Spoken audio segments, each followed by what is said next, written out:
Today I'm going to talk about cold emailing. Cold emails are a very effective tool in sales, especially in B2B sales, but only if it's done right. You don't want an email to be long, complicated, irrelevant, confusing.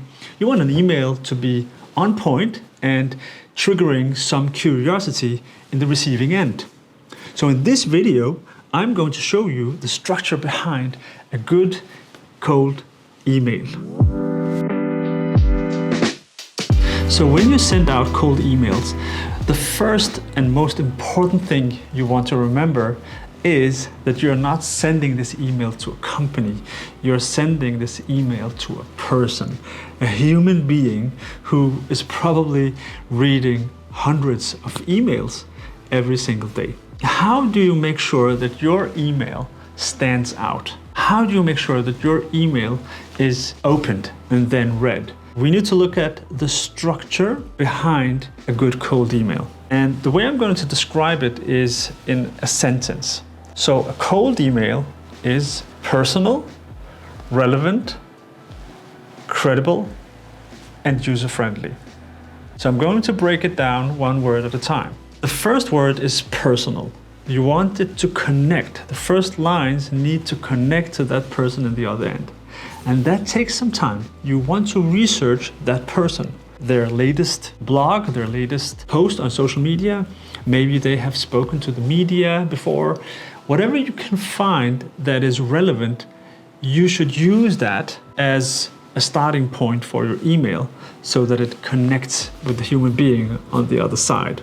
Otherwise, it's going to be generic and bland, and they will just press delete. Now that you have established some kind of connection, how do you become relevant? You do that by explaining or describing the pain that this person might have. You don't know for sure, but you can imagine with your experience talking to companies like theirs or talking to people in the same role, you know that there is a pattern. There's a typical issue or problem, something that everyone in that industry wants to solve. So you describe that first in a few sentences, just on point, exactly what the problem is. Now, the next part is credible. Now you want to show them that you're able to solve that problem in a credible way. And you do this by explaining just a little bit how you can solve this problem and who you have helped before, people that you have solved this problem for. Mention their names if you're allowed to. Otherwise, just say how many people you've helped with this particular problem.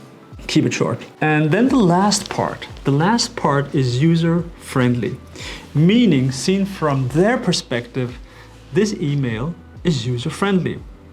So if they feel like they are interested in hearing more about this solution that you have, well, make it easy for them to take action. Make it easy for them to pick an option. Maybe you send them a few dates or suggestions or a link to your Calendly or whatever. Just make it easy and simple for them to just press yes or choose A, not B or whatever, and then you get a reply. So you want it to connect on a personal level. You want to describe the problem, and then you want to show the solution, how you can help, and make it easy for them to take action on this email.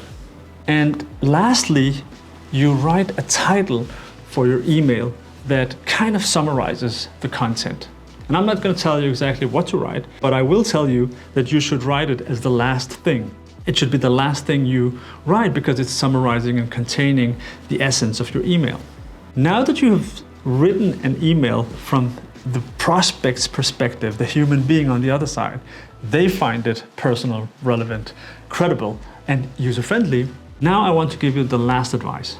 And this is, not everyone is going to respond. That's just the truth. So I suggest you follow up every second day with a friendly one-liner, just a friendly message that reminds them to reply on your email.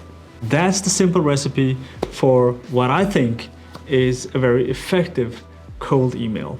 So if you enjoyed this video, I want you to press the subscribe button because I'm going to make a video like this every single week. My name is Red. See you in the next one.